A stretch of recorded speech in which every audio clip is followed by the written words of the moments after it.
right?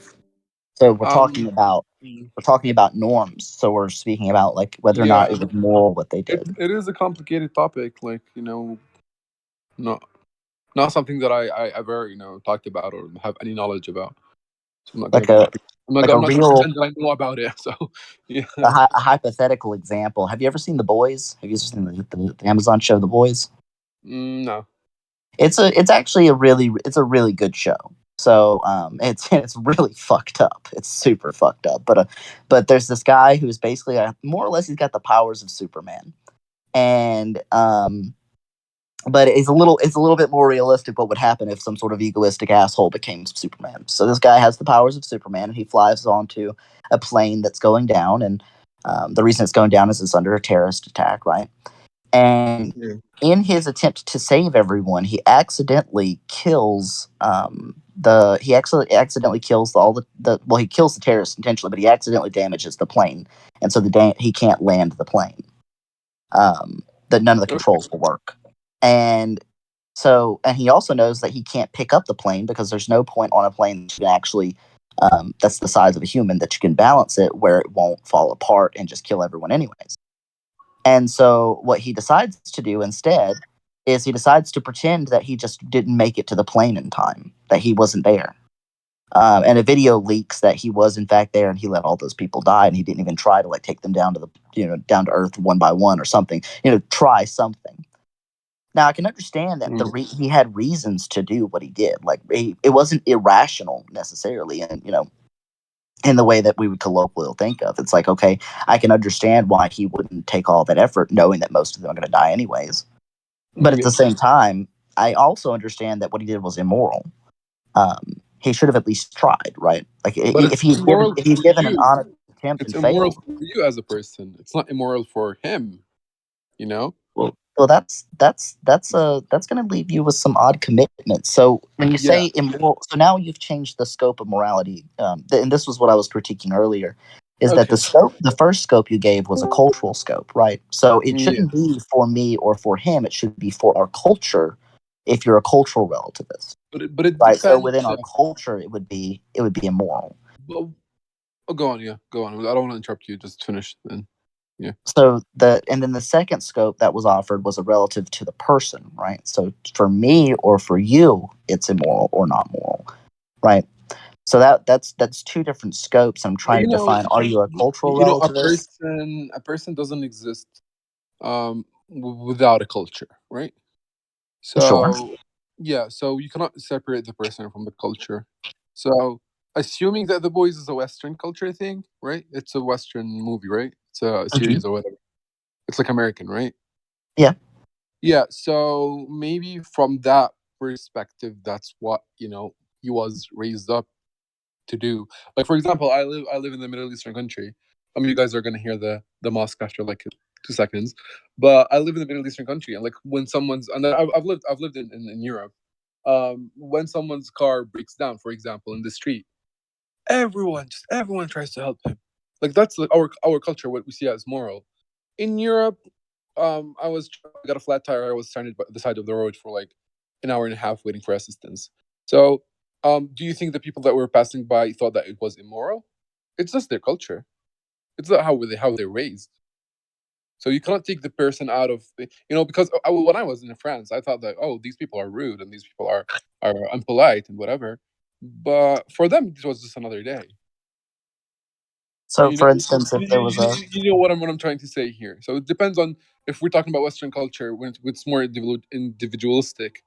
It is maybe that's what his thought process was. I didn't watch the show obviously, yeah, but I'm saying you cannot exist without being part of a culture. well, yeah, but Yeah. the critique that I'm levying is I'm trying to determine which scope that you're going to commit to, because it seemed like when I gave objections to the cultural relativism, you switched to a subjectivism, and then when I was starting to give I was about to give some objections to subjectivism, you switch back to cultural relativism. So I'm trying to define the scope of where you think moral, what is the truth maker for like a moral sentence. So like a relativist is going to hold that there's this specific truth maker, whether it's a culture, that's making the proposition true, or it's going to be the subject making the proposition true. And then what about the culture and what about the subject is the thing making the proposition true is the next question.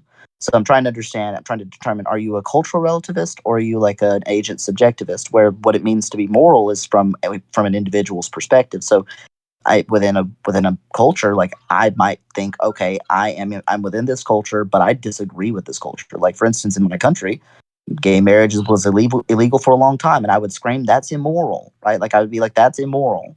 And yet, what I can't mean when I say it's immoral is I can't mean that it's against the culture, right? So that doesn't semantically capture what I'm saying. And so that's one objection against cultural relativism is that there's this dissent within the culture where they disagree inside the culture. And Yeah, so it doesn't really make sense to say but that that's cultures, I feel like you're talking about cultures as if they're something that exists in a point in time and it just stays there. I mean, cultures are ever evolving, and like it's not something that you can, like, things change, right? Like that. You get what I'm trying to say. yeah, I just don't see how that responds to the point. Like like the point of what I'm saying is that let's say for instance we use the example of like the Nazis as an example, right? Okay. So Yep. the Nazi party is a subculture within an overall German culture. Yes. So from the Nazis' perspective, it was good to Holocaust the Jews. And that's something that you would be committed to saying. I can barely stomach even saying it even hypothetically because I think it's just It's totally disgusting. Yeah. it's Yeah. totally disgusting. But that would be something you're committed to saying is true, correct? Yeah. Yeah. You would. Okay, But so you bite the Nazi bullet. also Okay. you need to take the Jews' perspective and ask them what they feel about the Holocaust. So you get put for them it was immoral, it shouldn't have happened, etc. So, why did you bring the Nazis up again? Like Well, they think the Jews are the problem of their country, and they wanted to kick them out, and they wanted to murder them, basically. So for them, that was their justification behind their actions, and because they exist in a culture where there was or subculture where there were Nazis, they were raised and indoctrinated to think that the problem is the Jews. So if you grow, it is because I live, for example, in Jordan. It's a Middle Eastern country. We've been raised to be anti-Semitic, so people wouldn't care, wouldn't mind killing Jews, even though technically speaking, it's immoral. well, but wait a second. You just contradicted yourself. So what you said was you live. Wait. So you said you live in an area where it's very anti-Semitic, and that wouldn't be Yeah, problematic. no, not me, but the general population. Okay. Well, Yeah, there's the problem though. So the general population, that's the scope that you've identified as where the moral realm is, right? So you have a general population. The general population, the culture that you occupy, is okay with this, and yet you said, but it's still immoral. So you can't be committed to both of those I propositions say being as a true. person, most people don't think it's immoral. You know, So that's the question I'm trying to identify. You've got two different scopes. You're saying the more that morality oh, occupies, and I'm trying to oh, understand which one it yeah, is yeah. because So they're basically, mutually exclusive. yeah, They okay, can't okay. be But both. let me explain. So I said that a person exists within a culture, right? That culture will make him or her make different choices and act accordingly. But Hmm. that doesn't mean that there aren't exceptions to that rule, and that existed in there are many examples where that is the case. Yeah. So, but what I'm trying to nail down here is that on the Yeah, one hand, you said you occupy a culture currently right now where there are Jews and people would be fine with murdering all these Jews. But then you said, but then that's not. But that even though that's not moral, and but the scope that you identified that is the moral scope is the culture that you occupy. So it should be the case that you would say something to the effect of that, therefore, where I am, and for me, it is moral. And yet you seem to change the moral scope when it comes to this. And I'm trying to understand, are you a subjectivist? Do you think that that what is moral is coming from you, or do you think it's coming from your culture at large? Because those two things aren't necessarily going to be the same thing. As you can see, you are a dissenting voice in your culture. You don't think that is going to be right. And so it can't be the case that if you are committed to that it's the overall culture that defines what is moral and immoral, then you must be committed to the case that it is in fact moral for them to do that, right? That's just an entailment from the No, I'm position not you're consenting. I'm defending. not consenting that it's moral. I didn't say that. I'm not consenting to it. I just um see, like, when you talk to someone from my country, and you ask them, oh, why do you hate the Jews so much, and why do you? They give you, a list of reasons why that's the case. So for them, it's justified. For them, that's what they think. Wait, where are you So from? I'm Jordan. Oh, okay. Yeah.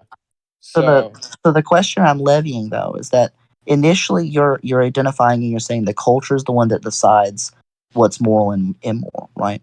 And so you're yeah, saying for the them culture, it is the culture moral, at large, but you're a part of that culture, are you not? the culture at large, as I said, whether I'm for example an LGBT ally, I'm part of it. LGBT, I exist in a country where it's basically a crime. So regardless, what I would say that even though I'm not anti-Semitic, I'm gay and etc. Um, Even though with all these given, I still make choices in everyday life without even thinking. It's my subconscious that are related to my culture. So I'm saying that the culture where someone is from, or where someone is, affects the action of the individuals, whether they like it or not. I'm not sure if you're understanding my objection. Can you maybe try to repeat my objection back to me in a way that you think I might agree with? Because I think You're maybe you asking might be missing the you're point. you're asking me if whether it depends on the culture and on certain individuals, when it comes to the relative subjective morality that we're talking about, Yeah, right? so like there's different types of relativism, and they don't always jive well together. So, like for instance, Yeah, for you in your culture, you're gay. In your culture, being gay is immoral. So if yeah. culture if cultural relativism is true, that is that it's the culture defining what is moral and immoral, then you are immoral, right? That just follows from that Technically, position. yeah. Technically, yeah. So if you're not committed to a cultural relativism and you say something like, well, for me it's not, then you're committed to a subjective relativism. That is to say that the subject is the one determining it. And I'm trying to understand which scope you use because you seem to be oscillating between the two different scopes when it's convenient. And I'm trying to pin down Well, which one is from it. what I gathered, it seems like he's just making a normative claim, like, oh, most people are affected by their culture. He's not making like a, I'm sorry, a descriptive claim, like, oh, most people are descriptively, affected by their culture. He's not saying like that's the way it should be or that's how morality is. That's what I Yeah, gathered from listening. yeah. Well, I'm trying to But determine what also, but the also, he said he's a Tart relativist. Vader. So I'm like I'm I'm the exception in the majority of my country. So um, sure. So when that's we're talking about cultures, we're not talking about the minorities and the people who don't have a choosing on where their country is going, or to object on certain stuff that happens in it. So, well, I'm well, talking about a regular, or the regular Jordanian who lives in Jordan, a straight man who was born and raised here, born Muslim, raised Muslim. The majority of the country. So that's the culture. The culture is what the majority are doing. How would you define culture? no, I'm fine. I'm fine with that. With what you just said. So the culture is just going to be the majority of the people, and you occupy a specific culture. So if you're committed to cultural relativism, then you're committed to you being immoral, and it is moral to murder Jews from your culture, right? So like those two things would be a commitment that you would have if you held to if you really held to a cultural relativism. So I'm trying to Well, understand, yeah, yeah. but what you said For what my you said culture, was contradictory to that. What you said was from their perspective, it's okay to murder Jews, but from mine, even though it's still morally wrong, is what you said. And so, well, one of those two things is mutually exclusive. Either it's the case that you, because you occupy that culture, it's morally true that even from your perspective, no, because you but occupy that just culture, just that it's because okay. you That's occupy a morally culture okay. doesn't mean you have to agree on everything that the culture succumbs to. Well, if the culture is determining what is morally true or false, then you do. Yeah, but You it are. doesn't mean that every single individual in that culture should follow every single thing that's in that culture. Otherwise, we'd be just robots, not But that's not. just an entailment from cultural relativism, is that if there's some sort of a normative obligation, like say for instance, if the culture is the thing determining a moral truth, and the moral truth is you ought not be gay, then it is in fact you would be committed to saying that you ought not be gay. So you do have a responsibility to follow that norm. That's Yeah. just an entailment from your position. Well, true. So it can't. So what you just said before can't be the case, right? So it has to be the case that you do have that obligation. That everyone within that culture has the obligation to follow that norm from that culture. Now, what's weird is the objection usually to Not cultural follow the relativism. norm. There's difference between deciding, for example, with killing Jews, actively killing them, and just being silent. It's the same for me. It's a difference between me not coming out and not saying this to my entire family, not to the entire community, and me rejecting the idea and protesting against it. Maybe we can get to the heart of this pretty quickly. Is it immoral for you to be gay? In my culture? Is it immoral for you? I'm just asking, just simpliciter in whatever way you want to use it. In Is my it culture, immoral for you to be gay? the answer would be yes, unfortunately. Okay. So is it Yeah. moral to kill Jews? In my culture, yes. So it seems like you're wanting to like specify something, and I'm just trying to understand your your personal position on morality. So you are committed to saying that you ought not be gay. Like you'd be committed to that, correct? Well, it is. What was the question? Can you repeat it? The last one. You have a moral proposition. You ought not be gay. From your perspective, is this proposition true? Well, yeah, living in the culture that I'm in, yeah. Okay, so that there's cultural relativism. That was why I was asking, because before what you said was they're okay with killing Jews, even though that's not okay. Like you said that's not moral. And I was like, but wait a second, if you occupy that culture, you said from your perspective that it wasn't. But if it's true that the culture is the thing defining what is morally good, then you have to be committed to that, right? Culture, What is it? Because there are other people who don't support killing Jews, for example. Yeah, there are people who are gay who support killing Jews. So it just there are individual differences within a culture. It's not just take it one package and that's it.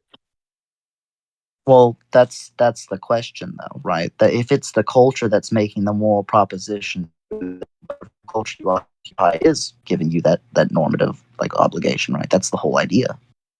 If you're not committed to that, if you think, for instance, like there's different scopes, like if it's the for me it's not good, then all you're saying is that you the subject are determining what's good or bad, right? So when we're talking about moral propositions, I'm asking you, what's the thing making it true or false? If it's the culture, then the proposition you ought not be gay has to be true from your perspective. Or you ought murder a Jew, for instance, or something like that. Like if the culture decided that, you would be committed to it.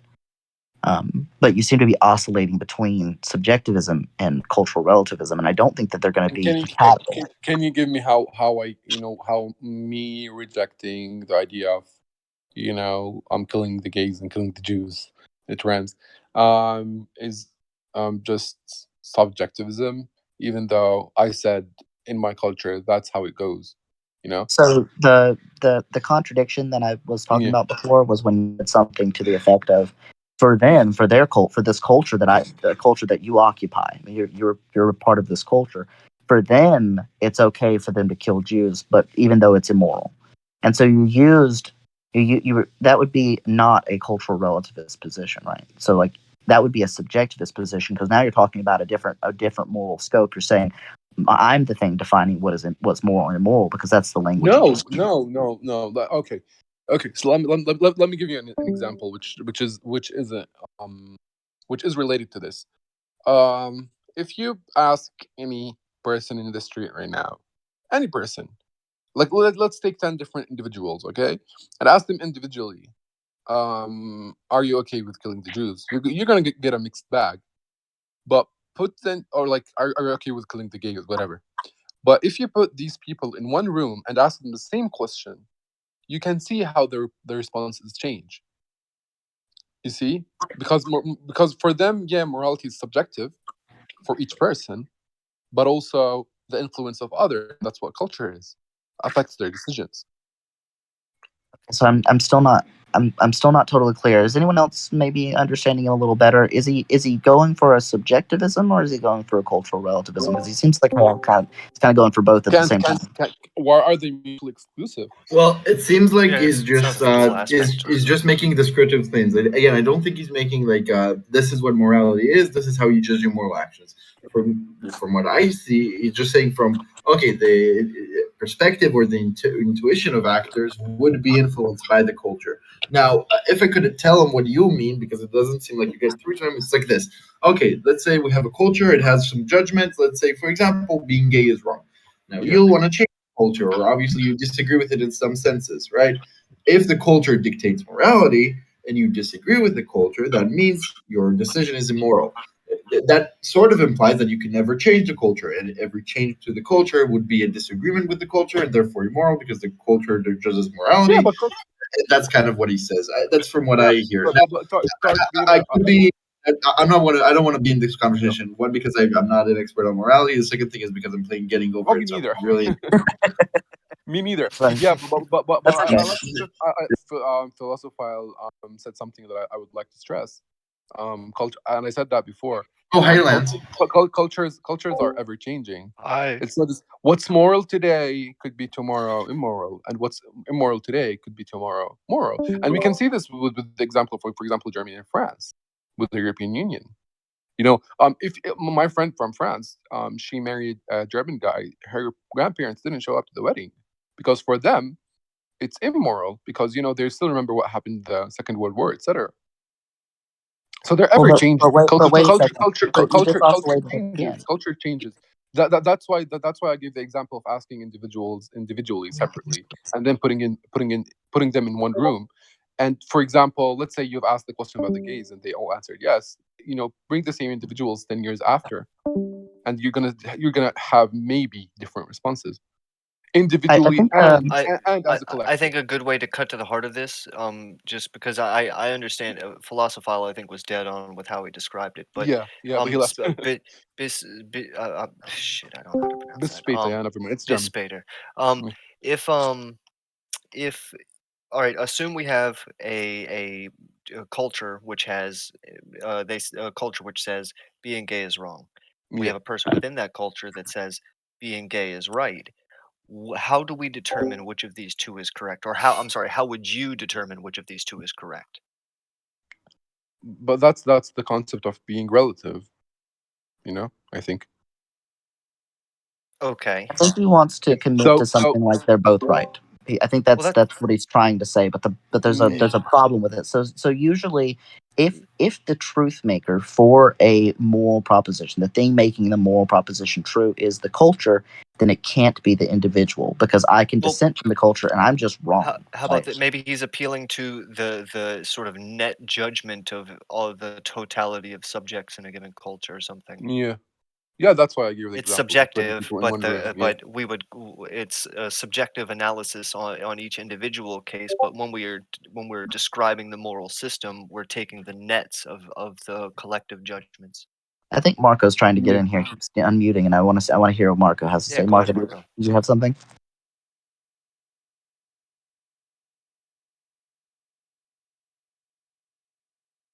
Yeah, but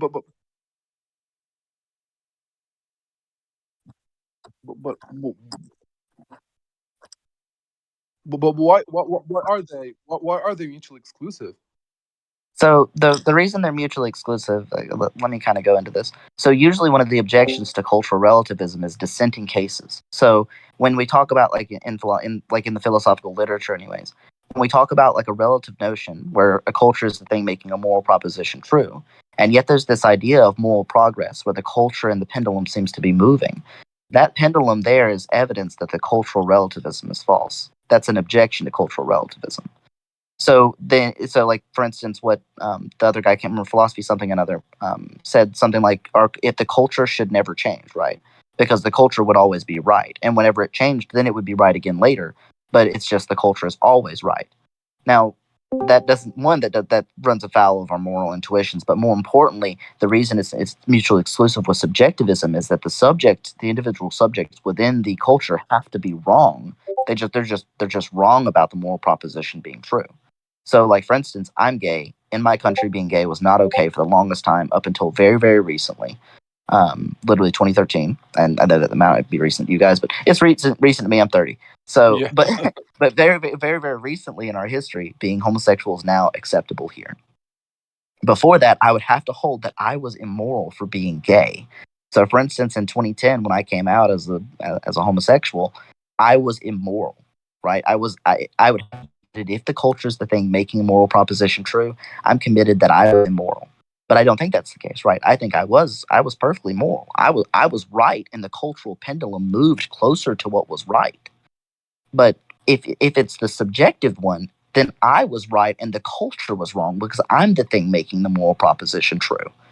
So if we have the same moral proposition, one of us is making it true and one is making it false. We have to commit to which one is actually the truth maker. Either it's the subject being the truth maker, or it's the culture being the truth maker, and that's the dissenting opinion objection to cultural relativism. Do you understand? Yeah. I understood it better when you explained it that like that. Yeah. Yeah, so essentially, that's an objection to essentially what it is subjectivism is an objection to cultural relativism in a sense. It's like saying, well, wait a second, this Yeah, person but seems to you, be saying something like that. So you, then, you, but you also when you explain the cultural, I have a question. I'm not Mhm. I'm not an expert on this. I don't know much about this topic, so I'm not gonna pretend. Um, you said that in 2010 when you essentially came out, Mhm. when you were describing the culture, you said I'm immoral. I'm technically for the culture. I'm immoral, right? Yeah, that was that. Yeah. If cultural You said relativism is true, then by that measure, I'd be thought, immoral. you always said I thought I was moral. I thought I was X. I thought I was Y. But back then, what did the culture think of you, right? That's the question. Like when you talk about cultural relativism, why are you using the I and me instead of the culture? Well, I'm drawing an asymmetry, right? So I'm saying cultural relativism is false. But if it's true, then I was just wrong and I was immoral, and I think that that's false, right? So, like I'm saying, cultural relativism is false, and here's a reason why. Do you understand? Yeah, but yeah, I understand. But also, also in your case, for example, the culture changed. Well, yeah, it So did. starting 2013, you for the culture, you were moral. Well, yeah, in Yeah. 2013, if we say cultural relativism But is true, though, even for subjective relativism, even we as individuals, we change. Like for me, what's moral today could be immoral tomorrow. Same with culture. well, I'm not sure if you understand why. I gave you the reason why those two things are mutually exclusive. That it's either the case that it's the agent making it true, or it's the culture making it true. Like if it's you making it true, then it's not the case that within your culture, like say for instance, we're talking about you being gay, and in your culture it is immoral to be gay, but then you say no, it's not immoral to be gay, right? Only one truth maker can be right about that, right? Like only one of those true truth makers can be correct. So which is the one making But it true? this I don't get, because for me, as an individual, what I think is, for example, being gay is okay, but for the culture, and this is I'm not saying a hypothetical. This is what's happening as we speak. For me, I think it's moral, it's normal. This is one reality. But for the for the 99% of the culture, um, they think that I'm immoral. But that's why I asked why it's mutually exclusive to exist I within both. I think what Philosophiles said still rings very true. It sounds like Spader's talking almost entirely about a sort of descriptive as opposed to he's describing that this is how he feels and this is how the culture feels, making a claim to one being prioritized over the other or such. Which I'm not. I mean, I'm sure there's reconcile that, but I'm just offering the sort of objections that you would encounter if you commit to cultural relativism. Like I that. understand. Yeah, but as That's I the said, in my objections. culture, I'm thought as immoral. I said that. I didn't But are reject it. you all right? You're thought of as immoral. Are you actually immoral? Oh, then when I start using the pronouns I and me, no, I don't think I'm immoral. But the culture Well, thinks that I'm immoral. That's why I don't understand why they cannot coexist. Well, I sort of Yeah, explained that earlier.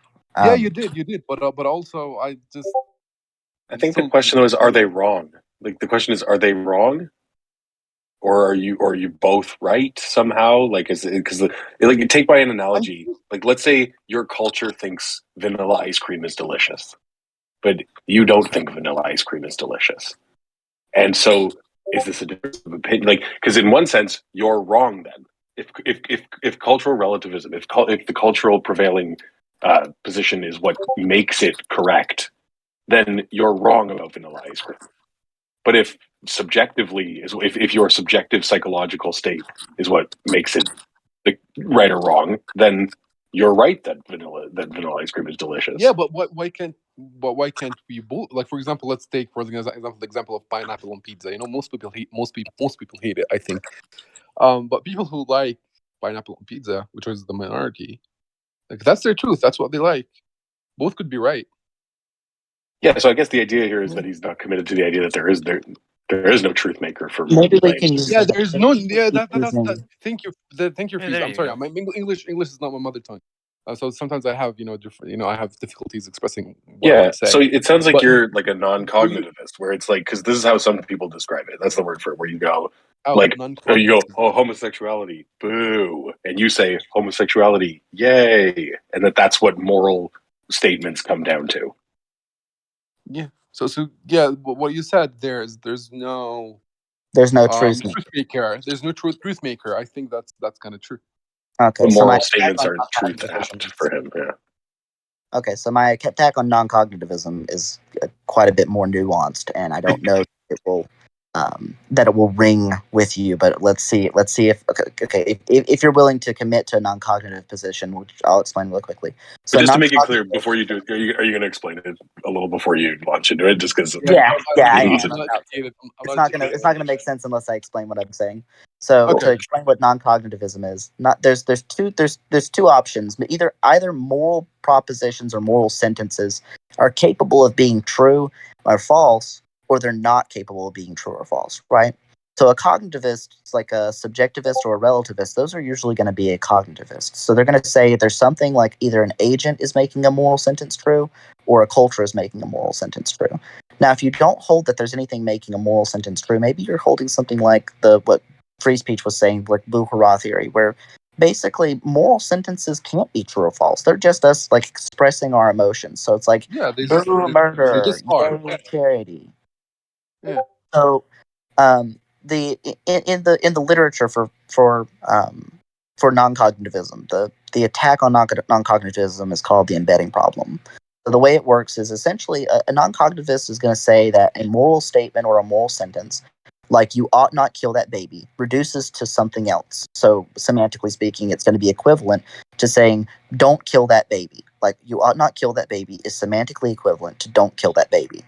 Or you ought not kill that baby is semantically equivalent to boo killing babies. So when you make those reductions to these non-cognitive statements, the problem is that basically if you take these and you put them into a syllogistic format, one of these two sentences is capable of deriving a truth value at the end, right? So like say for instance, I make a syllogism where I'm going, premise one, uh, you shouldn't do what like you shouldn't kill babies or something like that. And then I say X kills babies. And then I conclude you shouldn't do X, right? So I seem to be able to derive that conclusion from those premises. But if we take the sentence that a non-cognitivist holds that a moral sentence reduces to, like for instance, if you shouldn't kill that baby, reduces to don't kill that baby. You take that and you place it into a syllogism. So premise one, don't kill that baby. Premise two, X kills the baby. Conclusion, you can't actually derive a conclusion semantically speaking. So this is a problem for non-cognitivism because it means that moral statements don't semantically reduce to these non-cognitive sentences because they have differing properties. That's the objection to non-cognitivism, and it's a good reason to think that it's false. Yeah, but I'm reading as you're describing the arguments against non-cognitivism. I'm also reading the argument in favor. And there are some arguments like I'm reading about it, like perspectivism. That's how you pronounce it. I don't know. I don't honestly. You basically explained it and said it's wrong. So now I don't understand. Like you should give like an objective.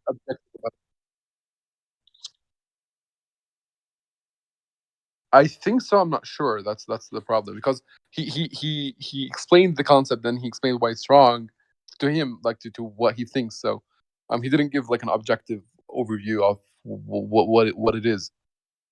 Well, I'm pretty sure. Because I'm he pretty was sure. talking about like the arguments against non-cognitism, and he Man, didn't I gotta mention say, the arguments for. it's very reasonable to say that there was a lot of jargon in there, and I didn't really follow it. And you, Oh, I'll try again. Let me Yeah, try yeah. again. I thought I gave the layman. Can you use I like tried to give the layman. simpler words? like don't say he didn't give you an objective overview. Just say like, oh shit, man, I didn't really I didn't follow get a it. lot of that, a lot of jargon. Guys, for reference, for context, sorry. English is not my first language, so sometimes That's I just like don't know how to express myself in that language. So It's okay. I yeah. can walk. Let me walk through it again and see if I can, because It's this is the simple layman terms. version of the Jorgensen dilemma, essentially. Yeah. So when we say something like, when we say moral sentences, so like you ought not kill the baby, is non-cognitive. The way that non-cognitivists do this is they have some sort of a reduction. So they say the sentence "you ought not kill the baby" reduces to, as an example, a command like "don't kill that baby." So they're saying that these two sentences are analytically identical. They're saying this. They're expressing the same content, right? So now the objection to why this is wrong is that if we take each one of these sentences, they should have the same properties. But if we put them into a syllogism, that is, like we take each one of those two sentences and we put them into some kind of a syllogistic format where we add it as a premise and another thing as a premise, and can we draw a conclusion from it? One of these can behave as a premise semantically, and the other one can't, and so they have different properties, and so they can't be identical. So that is to say that you can't make that reduction isn't possible because you've said something different. There's different qualities to these two statements. Does that make more sense? I don't know, not really, honestly. Like, can you explain in like simple terms that I could my little brain can understand? Because I'm going to be totally blunt. The Jorgensen dilemma, betting problem, these are all problems for for non-cognitivism, and it's really, really difficult to get more simplistic than what I just said. It's actually a very complex problem. No, but like you could use an example other than killing babies. If you have. Okay, so imagine we easier have one. a sentence: "You ought not kill a baby." A non-cognitivist is going to say that sentence is analytically identical. So it's this: you're saying the same thing if you say "don't kill that baby." Those two sentences should be the same thing, which means they have the same qualities, right? So like if I am me, I have all the same properties as meanness. Whatever I am, I have those same properties. So if these two sentences have the same properties, they should behave the same way when I put them into, say, for instance, a syllogism. Do you know what a syllogism is? No. Okay, so a syllogism is like, think of like a formalized argument where you have a premise and then a conclusion. So in a formal argument, you've got like uh, Socrates is a man, all men are mortal, therefore Socrates is a mortal. Right? That would be a syllogistic format where you can derive the conclusion from two other sentences. Yeah. So now, going back to the two sentences we're working with, we've got the non-cognitive sentence that doesn't have a truth apt, sort of, it can't be true or false, like "don't kill that baby." That's a command. So if we take that sentence and we try to put it into a syllogism as a premise, so premise 1, "don't kill that baby." Premise 2, X kills that baby. Conclusion. Now, semantically, we can't draw a conclusion from this, right? There's no conclusion that we could potentially draw because one of the two propositions is neither true nor false. It's just a command, right? So then we take the other sentence, the one that we said that one's identical to. So the other sentence is "you ought not kill that baby."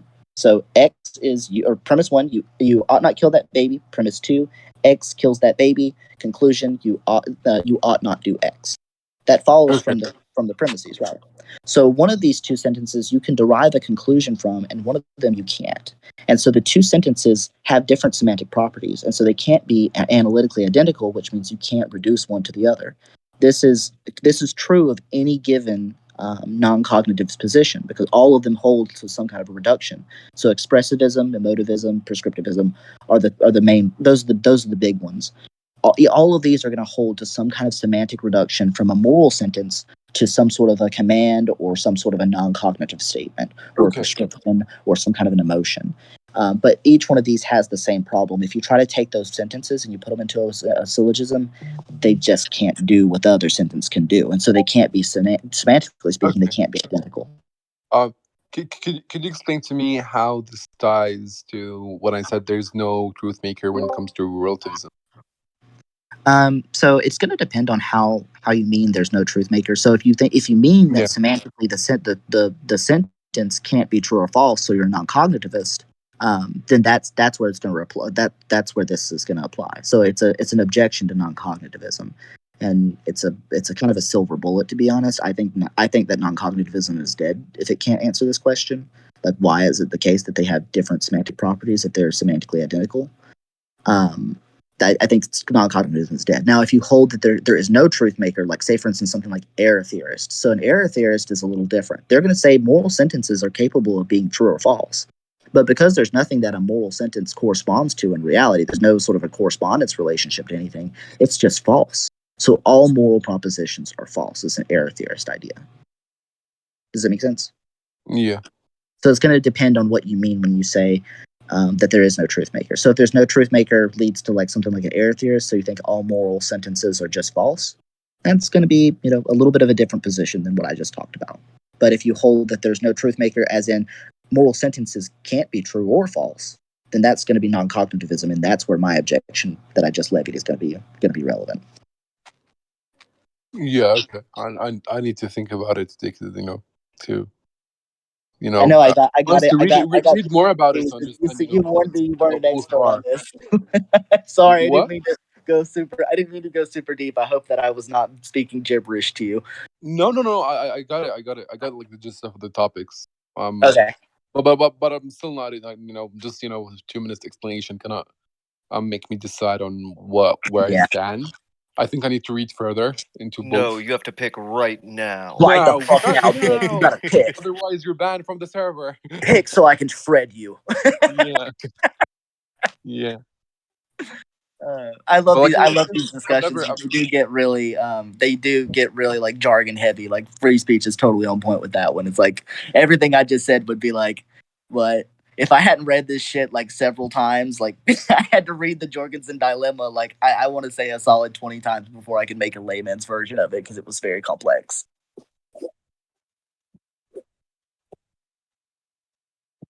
Anywho, but Marco, what are your thoughts?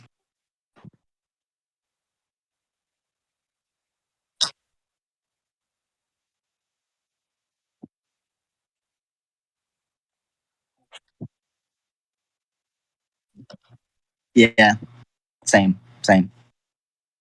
Actually, I'm curious, free speech, do you have a position on morality yet? Because I know you're sort of a pragmatist with respect to everything else. I don't know if you've sort of. I don't have like a position I can articulate because like I hate you for in that. reading that shit about pragmatist ethics, I know, man, it's really hard to situate it in these other moral discourses because it takes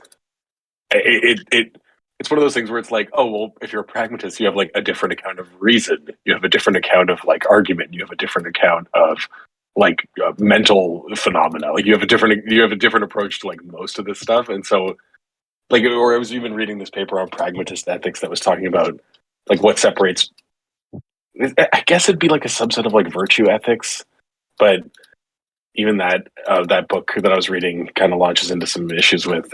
And to be fair, I've just been reading other shit. But one of the things they were talking about is that a lot of these moral philosophies are what they call criterial, and I'll tell you what the hell that means if you just give me a sec.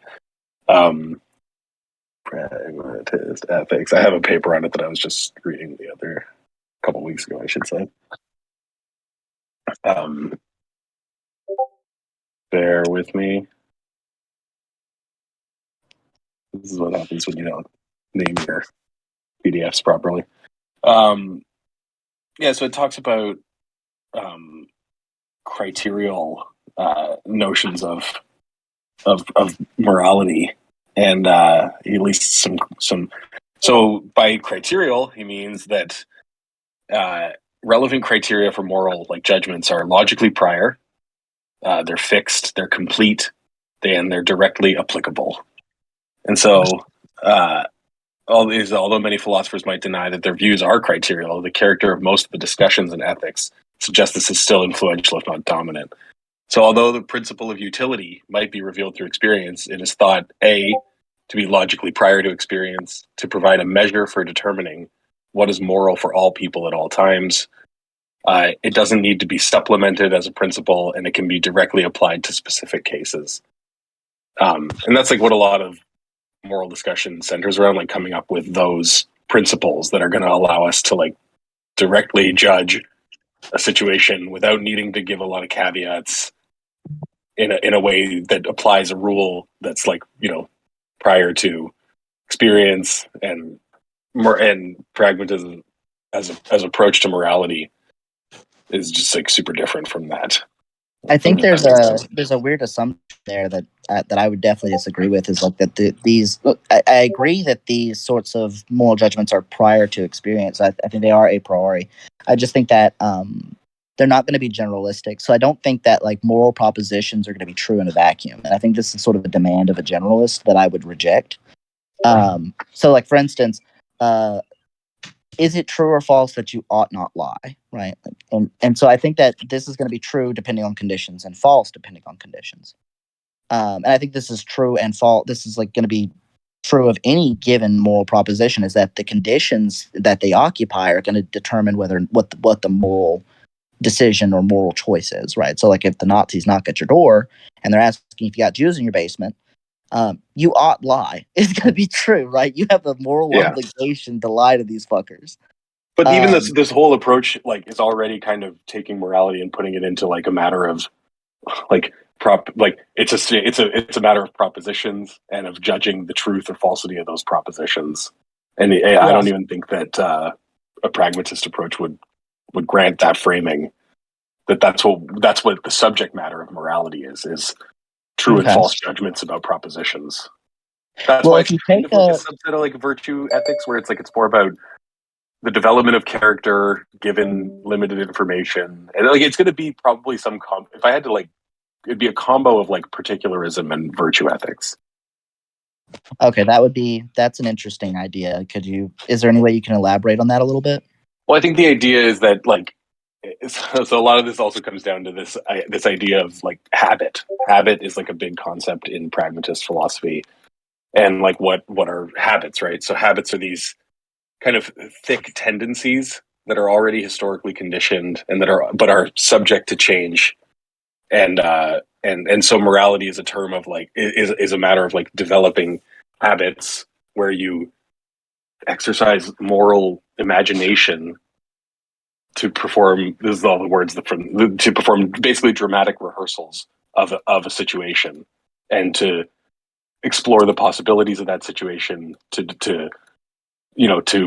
determine a course of action, right? And so it's obviously going to be contextual. So that's like where the particularism starts to come in. Like there is no general rule that will decide a moral situation, whether like the right or wrong action. But what you have is this like ongoing unfolding of what type of character and world is being created here. And so it's focusing on what types of habits need to be developed to meet an indeterminate world, and to attend to like the type of world that's flourishing and the type of character that's developing. I don't know. So that's why it's like virtue ethics, in that it's about the development of agents who are capable of meeting these situations and exhibiting imaginative intelligence, where you can.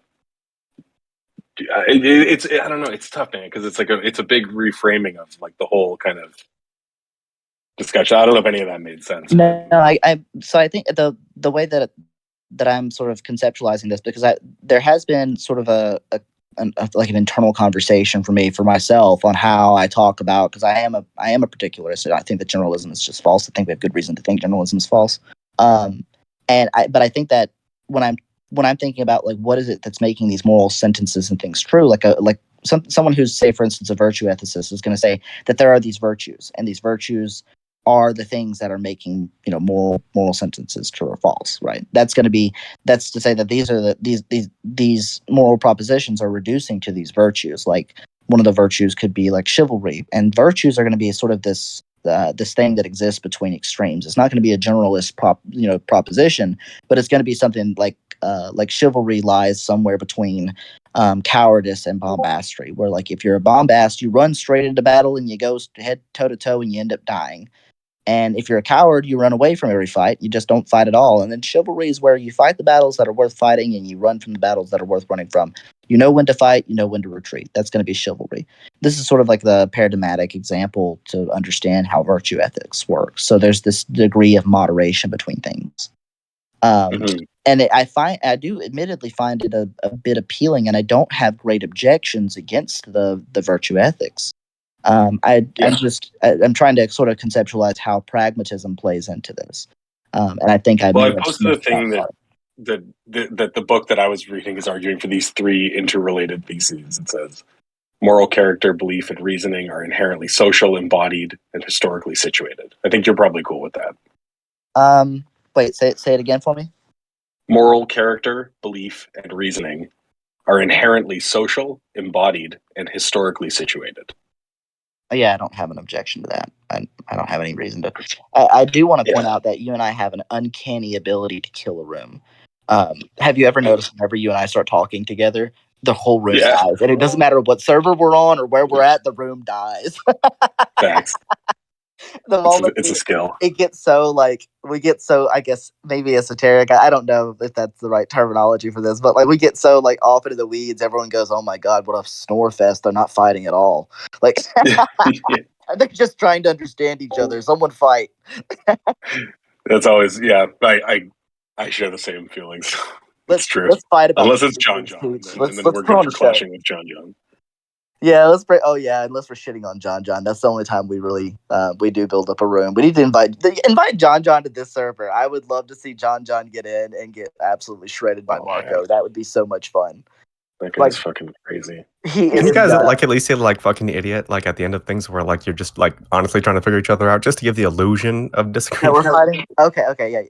Okay, so you're a fucking idiot, free speech. So anyways, what you're saying is you fucking idiot. Listen up, shitheads. All right, the second principle is that moral deliberation you fucking idiot. is fundamentally imaginative and takes the form of dramatic rehearsal. I have no objection to that, you fucking idiot. Yeah. Well, I appreciate it. Shit bread. I guess I don't fucking know. I don't insult people often. Moral conduct is helpfully conceived on the model of aesthetic perception and artistic creation. And so I don't know. You can see why, like, you hear these and you're like, it's a little hard to situate this within. Yeah, I don't think that. I think that like axiology and I understand like there's a relation with aesthetics. Aesthetics is like the area of philosophy that I loathe. I hate aesthetic. I can't stand aesthetics, and so if I found that morality was so intertwined like intimately with the aesthetics, I might lose my love for philosophy because I love ethics, but I can't stand aesthetics. Oh God, just kill me. I can't remember who I heard say it, and I can't remember if it was someone in a discussion or a debate online. But I think somebody referred to morality as a subset of aesthetics, and I thought, I don't know. Something about that just doesn't sound right. Like I don't think it's about. I don't think it's just as simple as some kind of entity that we're pointing to. Maybe and if it is, I'm somewhat sympathetic to that view in a sense, but I don't. That feels like too strong of a claim to say that it's like a subset of aesthetics. A lot of aesthetic component I don't think is that crazy. That's why a lot of the disagreements between like pragmatist ethics and these approaches to aesthetics, like they're like a step back from like actual, like it's like obviously it's meta ethics, right? But it involves like changing what we think about when we're reasoning. Like that reasoning is itself a creative aesthetic action. Like it's not like this contemplative, reflective, disembodied, ahistorical way of assessing the status of a proposition for all time and blah blah blah. Like, and so if you think that human activity is like characterized as like creative and active, then you're looking at things more on the model of like how an artist might approach things from a scientist who's trying to say take a phenomena, break it down into its constituent parts and then try to put it back together. And Just for so a lot of it, clarity, in number 2, when they say moral deliberation is fundamentally imaginative and takes the form of a dramatic rehearsal, what do you take it to mean when they say takes the form of a dramatic rehearsal? I think what they mean is like if you're sitting there trying to figure out what to do, Mhm. like what you're really doing is like imaginatively playing out several different scenarios and undergoing this kind of rehearsal within the imagination, which there's a whole thing in the book about what he means by imagination, because it doesn't just mean like shit we make up, right? Like I'm sure it's not the Kantian imagination either, but like I understand, but so I guess they're just sort of when they say dramatic rehearsal, they're just sort of linking it to the aesthetic theme and talking about the sort of active character of enacting moral propositions or something like that, or yeah, like it's not that you're okay. searching for a truth maker and I trying to figure understand. out, is it my feelings, is it society, is it the way the world is in itself. You're I, instead, what you're doing is you're basically going through a dramatic rehearsal of different possible outcomes I and think I don't find attending these to theses particularly objectionable. I think there's probably some truth to what you got here. yeah. And so it's just tough though, because it's like when people try to bring together like Eastern and Western philosophy, and you're like, oh wow, you guys, there's a lot of overlap, but depending on who you're attending to, there's some pretty big differences. Sure.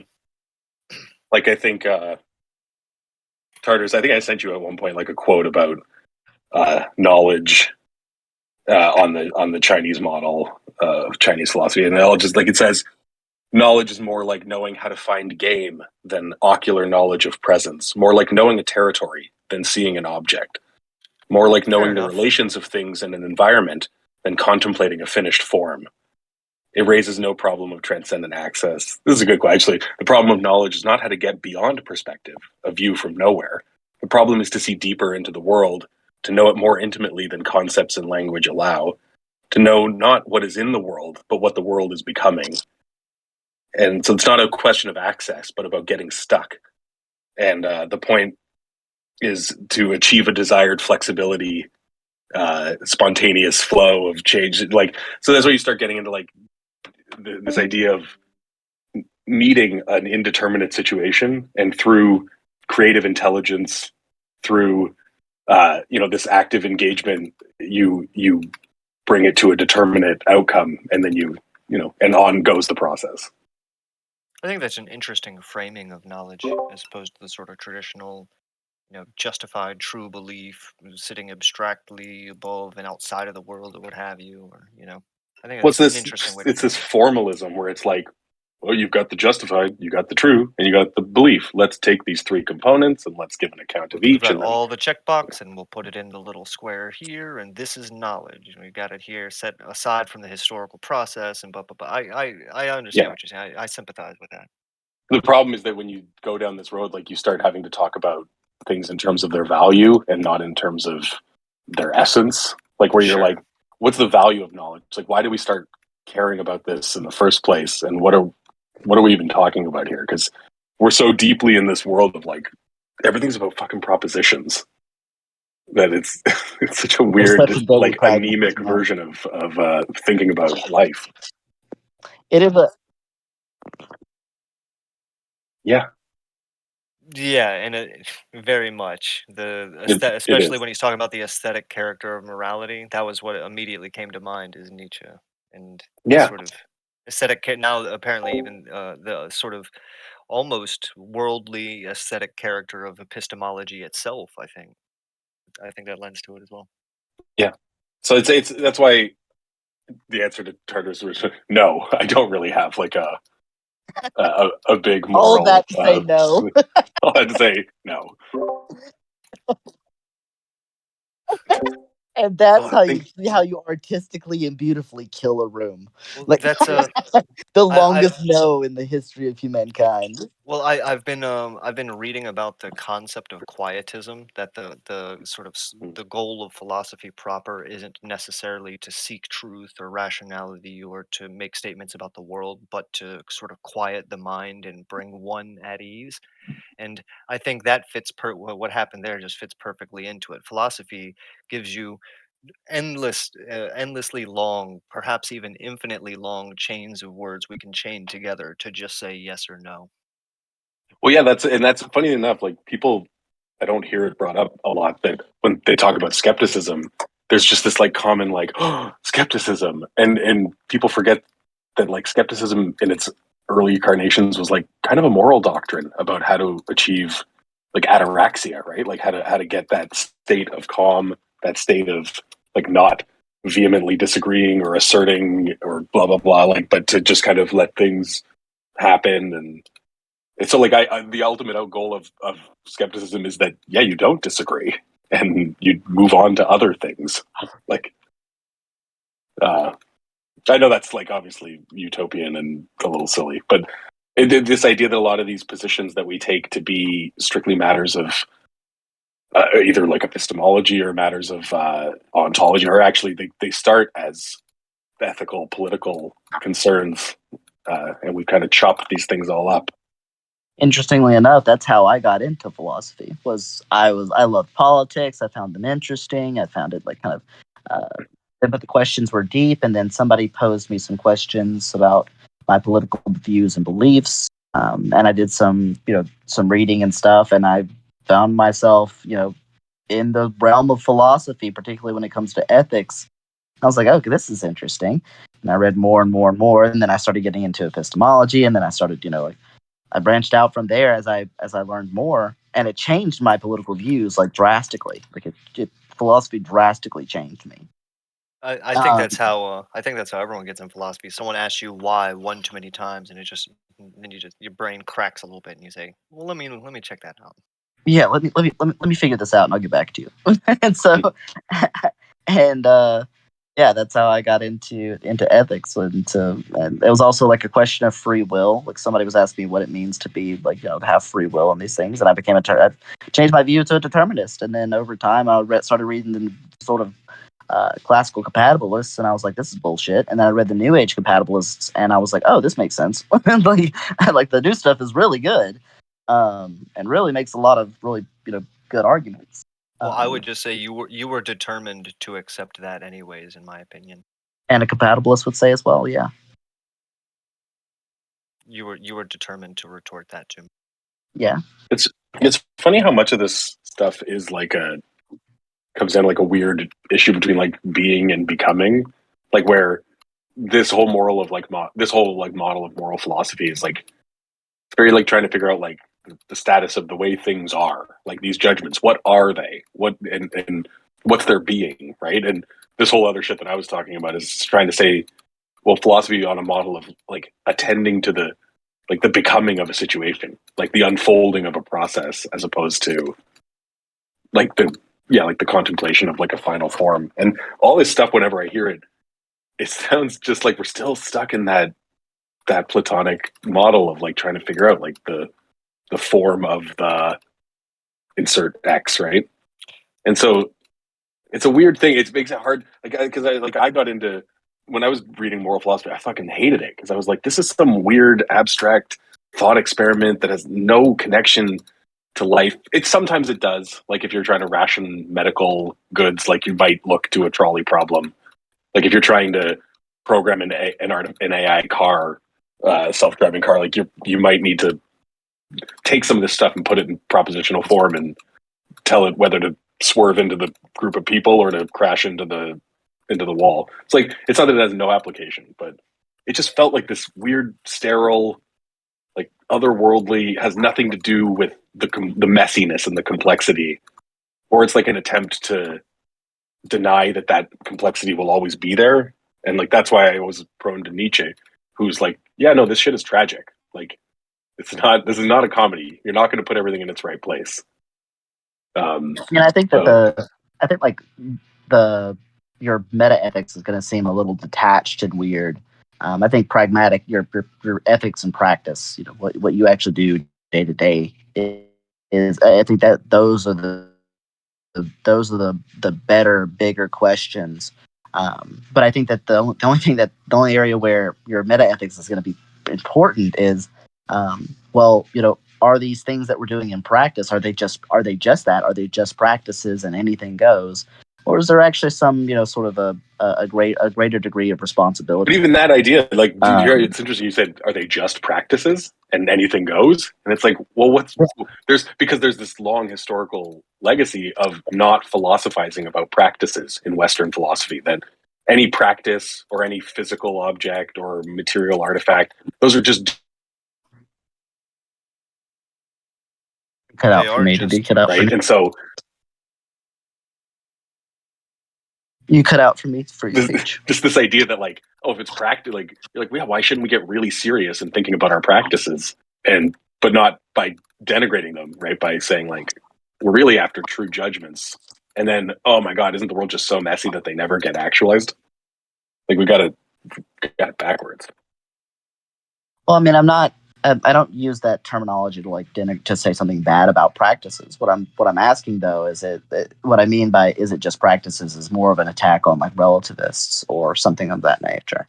Like, Yeah. is it going to reduce to just this sort of relative notion, and that's what makes anything go, And I think that the answer is no.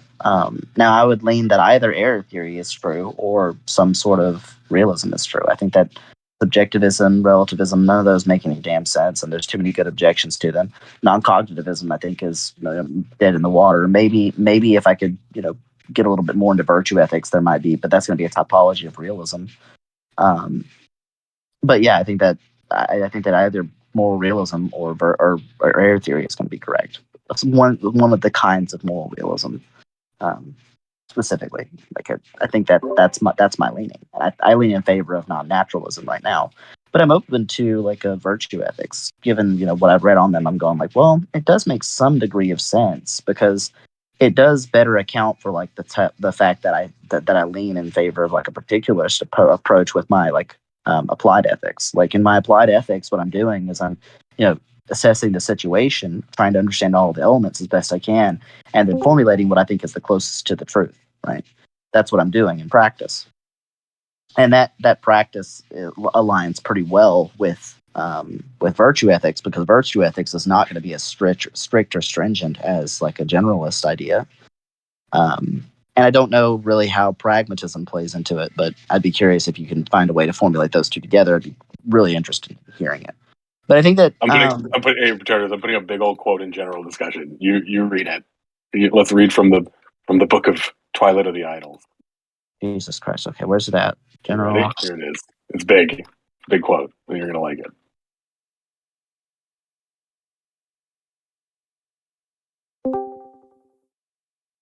Oh yeah, I had seen that a while back. I didn't watch it a second time yet, though. I said I was going to watch it again because I did see the debate and I saw some of the highlights of it. But I was going to watch it again so that we could talk about it. But I have not gotten to that yet.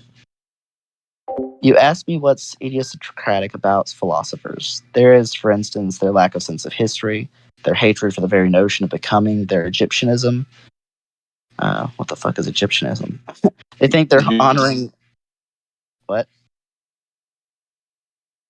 They think they're honoring a thing if they dehistoricize it, see it subspecies.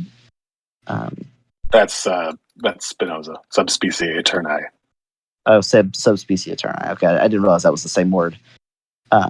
If they make a mummy out of it, everything that philosophers have handled for thousands of years have been conceptual mummies. Nothing real escaped their hands alive. They kill and stuff whatever they worship. These gentlemen who idealize concept, they endanger the life of whatever they worship.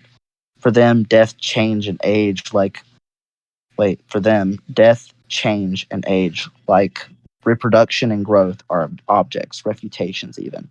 Whatever it does not become, whatever it becomes is not. Now they all believe desperately even in what it is, in what is. But since they can't get it into their clutches, they look for reasons why it's being withheld from them. Okay, what is this from? This is Twilight of the Idols. Nah, this is Mein Kampf. No, I'm just kidding. There I was has to like, be because section. they all desperately believe what is. But since they can't get it into their clutches, they look for reasons why it's being withheld from them. There has to be an illusion, a deception at work that prevents us from perceiving what is. Where's the deceiver?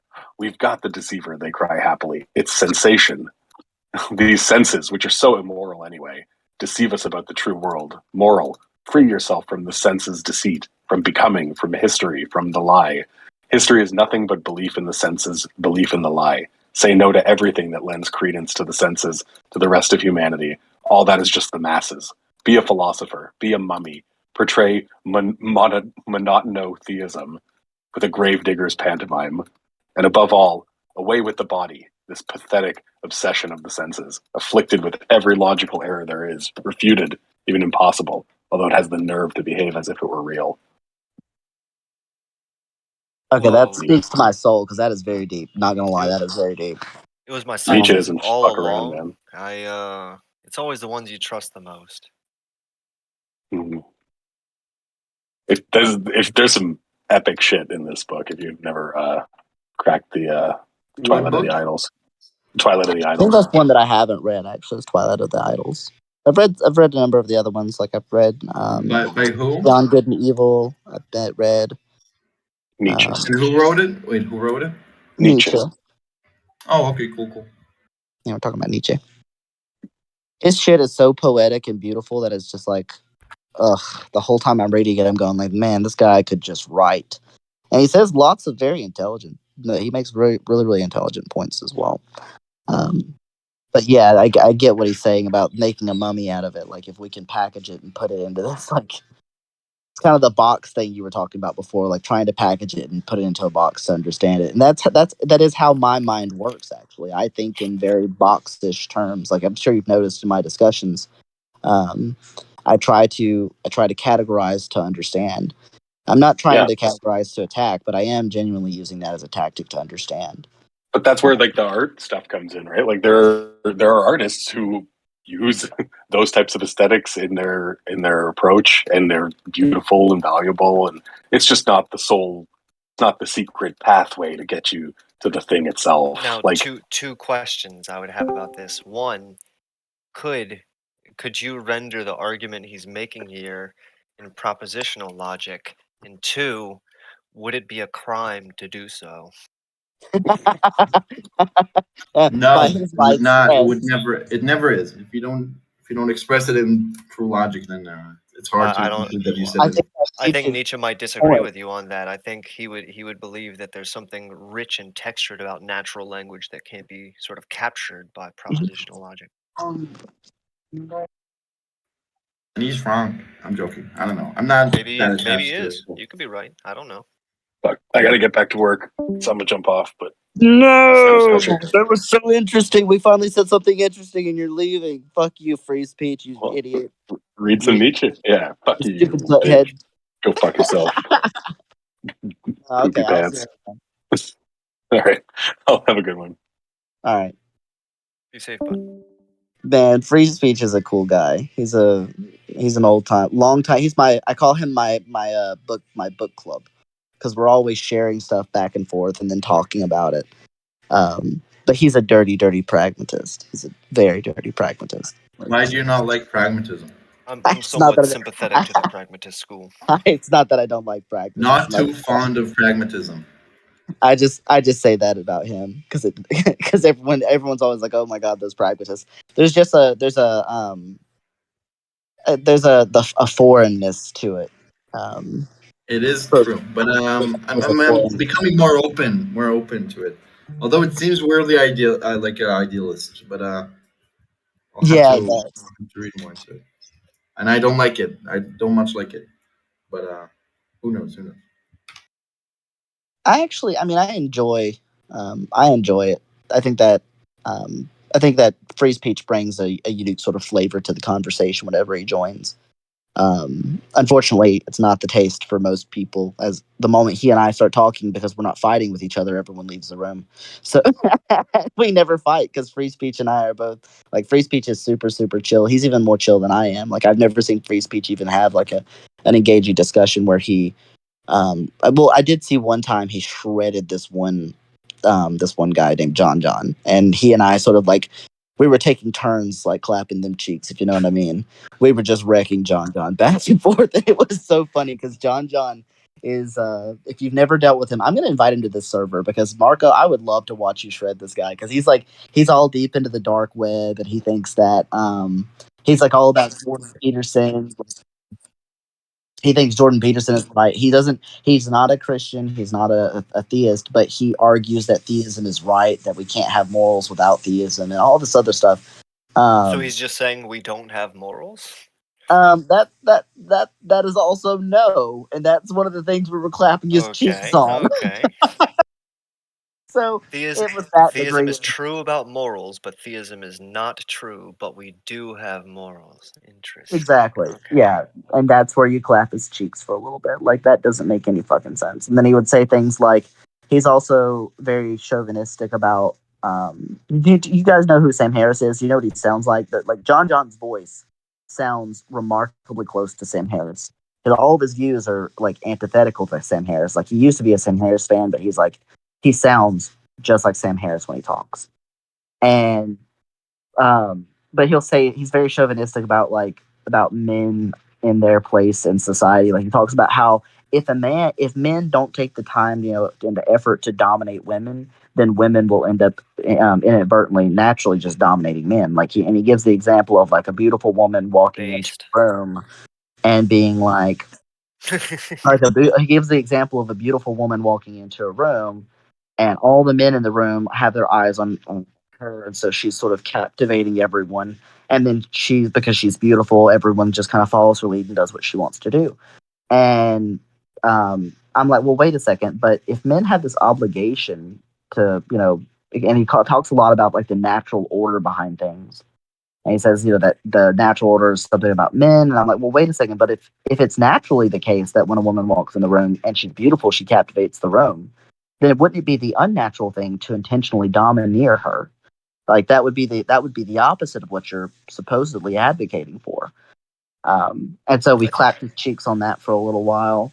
But yeah, that's an interesting question relating to sort of social capital and such, but the sort of natural order thing, he's got weird views, and he always says from an evolutionary perspective, and then he gives something that's definitely not from an evolutionary perspective. Like he'll say, you got to look at things through an evolutionary lens. That's theology for scientism. Everything's just evolutionary psychology at some level, which yeah, I probably fall prey to that at some level as well myself. But I think we all a little bit do. Like we're all willing to sort of work within the idea of these sort of evolutionary lenses because it is a lens of our time that we've sort of accepted. Evolution is it's definitely true, and if you're anywhere outside of that, we only have but so much choice. Men make history, but they do not make it as they please. Yeah, and I think that there might have been a time one of the arguments I've used is there might have been a time where it made sense for men to be the domineering force, like because men were the one who went to war, and that's how we sort of started the democratic sort of process to things. Is the reason men vote is because they were the ones who were going to go die in battle. That was the whole point. The reason men are the ones who own the land is because they're the ones who go to work the land. The reason that men, all of these things had to do with something about the caste that is the male caste came about with its power in that structure due to some innate properties, some things that were at the time endemic to the sexes. But that's just not the case anymore, right? It was though 1,000 at once. I could hear 1,000 postmodern feminists cry out. So, but what